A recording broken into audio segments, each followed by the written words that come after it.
All right, here we go.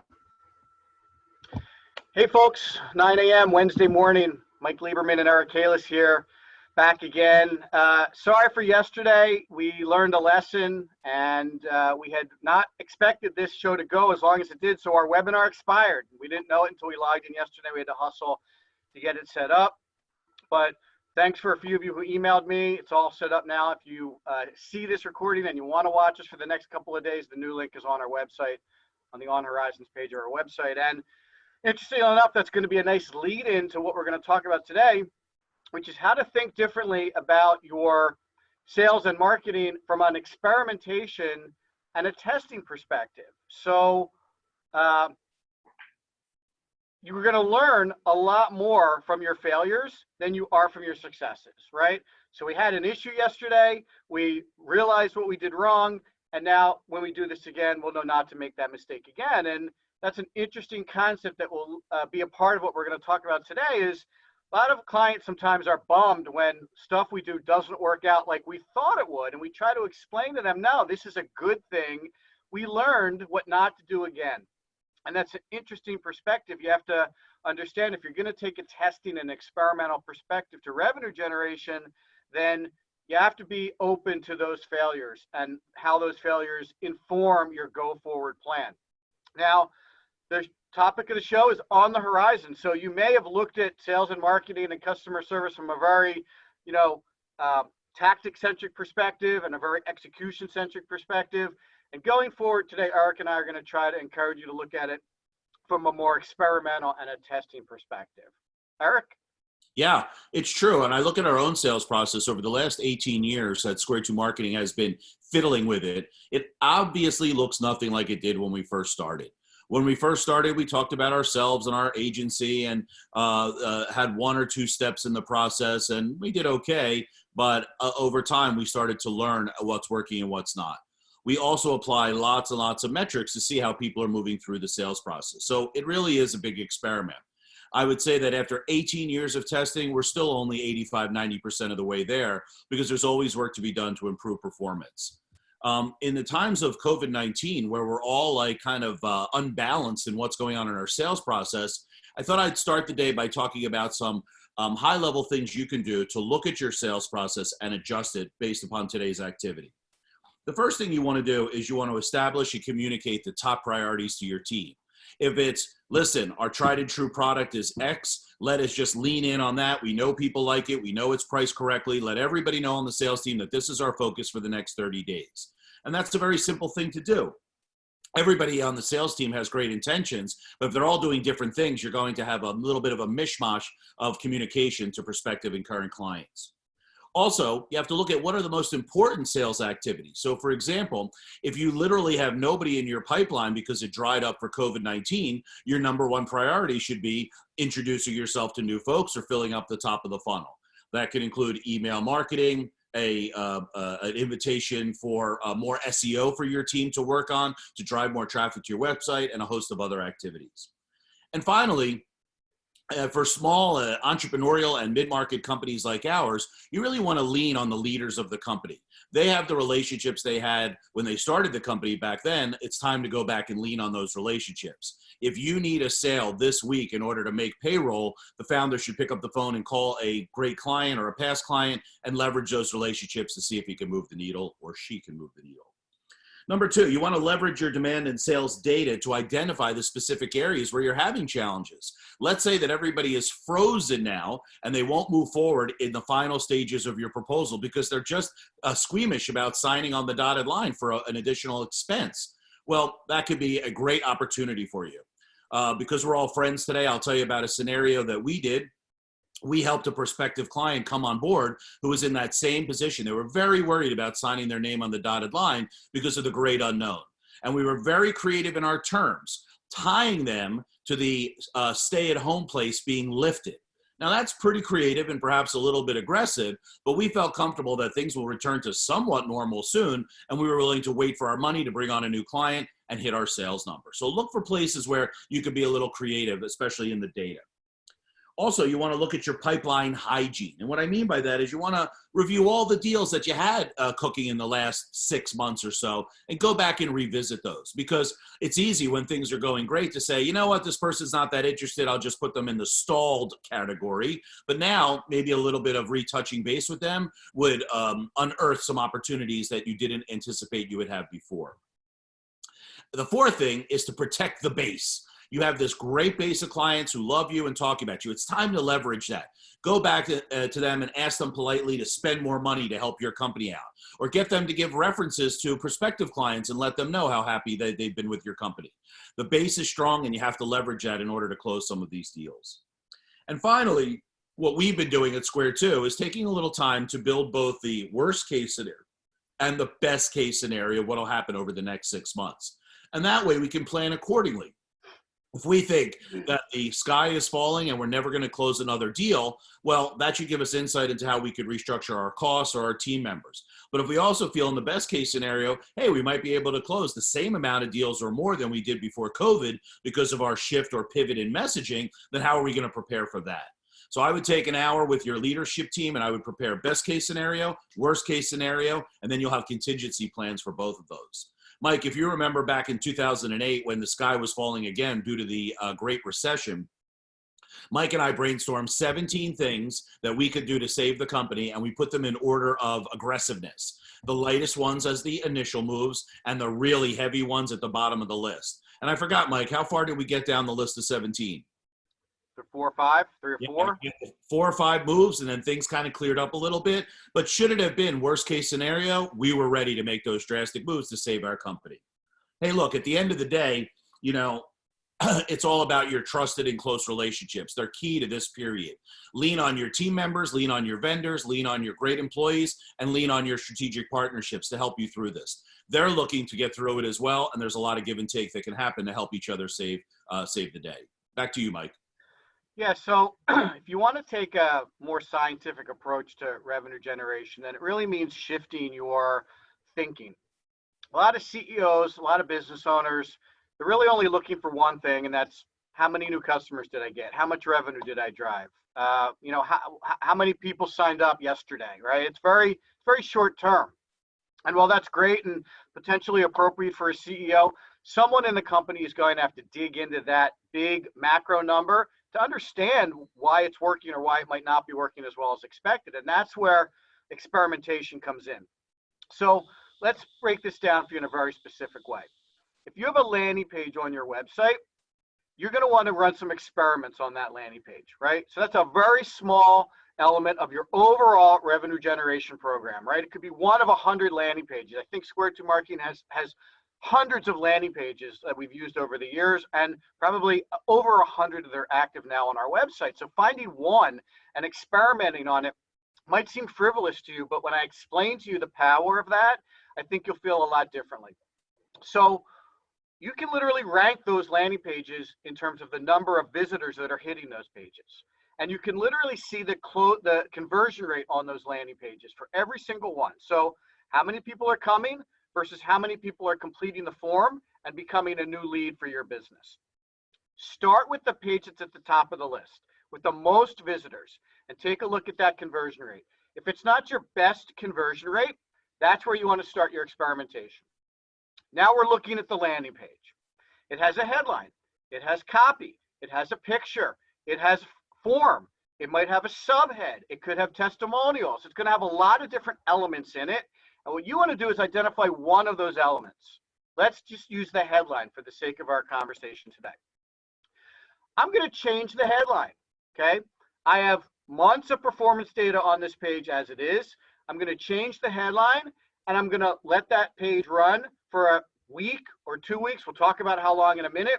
And I'm going to compare the old metric conversion rate to the new conversion rate metric. And I'm going to see whether changing that headline had an improvement or a decrease in its conversion rate. Now, this is also interesting because you have to go into an experiment like this with some expectations about what success is. Am I looking for a 2% improvement in conversion rate? Am I looking for a 20% conversion improvement in conversion rate? in order for the experiment to be successful or unsuccessful, you have to know what you're expecting from it. So come up with some idea what you're expecting. Let's say we take that conversion rate from 20% to 40% with the change of one simple headline. You've doubled your leads from that one page in literally days, right? So it's a pretty significant experiment and a pretty significant test. Now that's a positive test, but let's say you make that headline change and it's a very modest improvement or no improvement at all, or heck, maybe it declines. Well, now you learned that your old headline was good enough or better than your new headline. Let's move on to experiment number 2. Let's change the picture from an image of a person to the image of the offer that you're providing and run the same experiment for the same period of time and track the performance right there. After the headline improves, you can actually move on to testing the picture. If changing the picture improves performance again, you can move on to the copy. And you can literally work through all the elements of that landing page over a period of days to months potentially. And again, I'll talk about that in a second. Constantly optimizing that single page to double, triple, or even quadruple the amount of leads that page generates. Now think about if you did that for the top 10 visited landing pages on your website. You would immediately have a huge influx in additional leads for your business. And this is the kind of experimentation that has to go on in your company. If you can't do it, you have to find someone like Square 2 to help you do it, because this is really the new way marketing, sales, and even customer service, which you won't have time to get into today, is going to have to work. Paying attention to those details, using data to drive experiments to constantly improve performance. I know the CEO wants new business closed tomorrow, but your goal is to get more leads at the top of that buyer journey and then have those flow through the rest of the way. You're not going to be able to impact everything in that buyer journey all at once. You have to start with those areas that you can impact immediately. Now, before I ask Eric for his comments, because I know he has them, let's talk about how long these tests need to run. I am not going to sit here and tell you I'm a statistics professor. I'm not going to talk about degrees of confidence or statistically accurate audiences or any of those things. Really, what you have to do is look at what does my data look like, and do I feel like it's a big enough data set for me to feel comfortable with the results? If you have 2 or 3 people visiting the site, I'm going to tell you it's probably not enough data points. If you have a couple hundred people visiting the site, it's probably going to be enough data points. And if you have a couple thousand, it's definitely going to be enough data points. So you just have to really be comfortable with the fact that you have enough data to feel like the lessons learned from the experiment are valid for you to feel like you can make a solid decision. No one's grading your statistical expertise here. You're just trying to make good decisions for your business. Eric, anything you want to add? Yeah, I mean, what you're talking about is part of an overall effort that is sometimes viewed as a compound effect, right? So Mike addressed the top of the funnel with landing page conversions, and I talked earlier about what you can do from your sales forecast, right? So if you look at the entire buyer's journey from click, first time they click to your website, to close, the time they sign on the dotted line, there are many, many, many, many touch points in there for your company. Now, on the horizon, most of those touch points are going to be digital, which actually is an advantage for a data scientist like us, because we know that most of those people are going to be interacting with your company on a digital basis. But if you think about it from a compound effect, if I could just move up my landing page conversion 1%, and then my nurture could get 1% more to engage, and then my sales opportunities go up 1%, and I increase my close rate by 1%, for 1%ers, when compounded, is something like 12%. So these little changes along the way compound to give you better results. And Mike's right. It seems a little maybe superfluous in a time where we must close deals to save the money, but you're actually encouraging those deals a few weeks from now by working on the top of the funnel today. Hey, we don't have all the answers. We do know one answer, though, and that's hard work.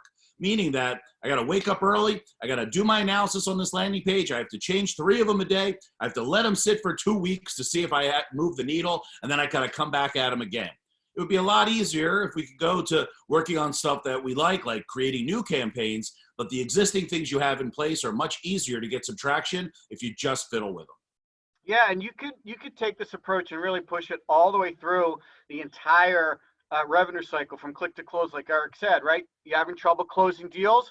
let's look at the issues associated with the close motions of your prospects, right?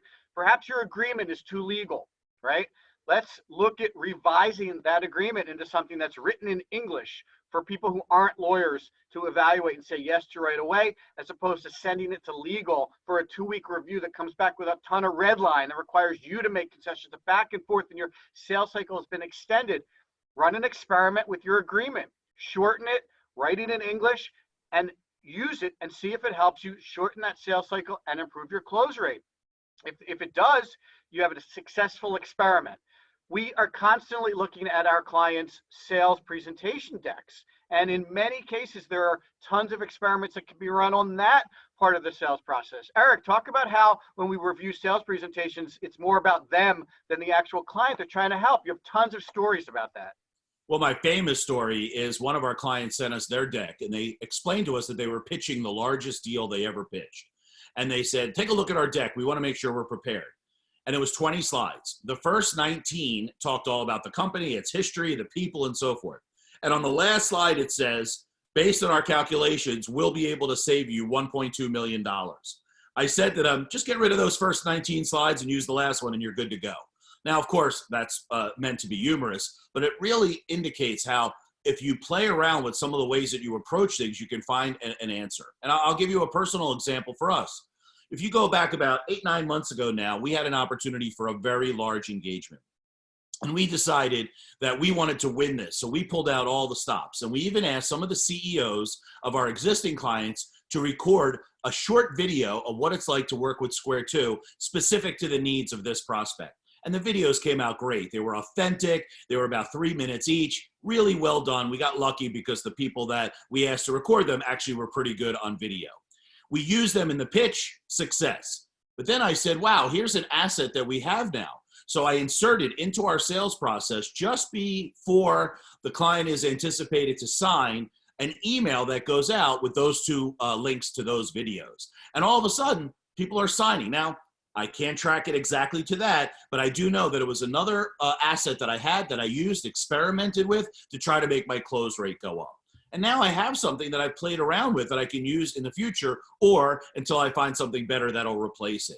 And that's a constant view of continuous improvement on your sales and marketing that you and your team should be passionate about, especially during this time where things are not the way they used to be. Yeah, I mean, Eric's right. You could actually track that. If we wanted to go back and look at it, we could look at our sales opportunities to proposal submission rate. We could look at our close rate on proposals submitted. So there are lots of ways to see whether that small change, that experiment that Eric ran with those client testimonial videos inserted in the sales process, produced positive results or not. And when you think about how many touch points there are from that initial visit to your website all the way to the time someone signs your paperwork, you have experiments for an entire year that you can set up, run, review, analyze, and then decide whether you learned something positive or something negative. You should be constantly iterating this entire process from an experimental perspective. And I will guarantee you, clients are always asking us, well, what will you guarantee me? I will guarantee you right here that if you take that perspective to how your company generates revenue, you will absolutely see an increase in revenue. And if you want to really hone in on where do I start with this process, look for areas of friction. Friction typically means areas in that entire process where things are slower than you would expect them to be, right? Prospects not getting back to you quick enough in the sales process, there's friction there. You have to find what it is. Prospects not returning the agreement fast enough, there's friction there. You have to find what it is. Prospects not filling out your forms on your website, there's friction there. You have to find out what it is. It could be your form is too long. They're too early in their buyer journey to be comfortable giving you all that information. Maybe all you need is an email address. Eliminate that friction, watch that metric improve, and you ran a really successful experiment that is going to improve your ability to drive revenue at the end of the day. Anything else you want to add, Eric? I really want to emphasize as we come to the close of the entire series, there's only 2 episodes left, that the entire world is going through a digital transformation. Things are moving from face to face and onto the internet. And if you want to be successful, you got to go along for the ride. And a lot of the things we talked about today are the work that you have to do in order to accomplish that. So please, please, please put in the hard work necessary to do some sort of digital transformation at your firm. Thanks so much, guys. We'll be back here tomorrow. 2 more shows left. We've enjoyed doing it. We hope you have too. See you later and have a great day. Bye-bye.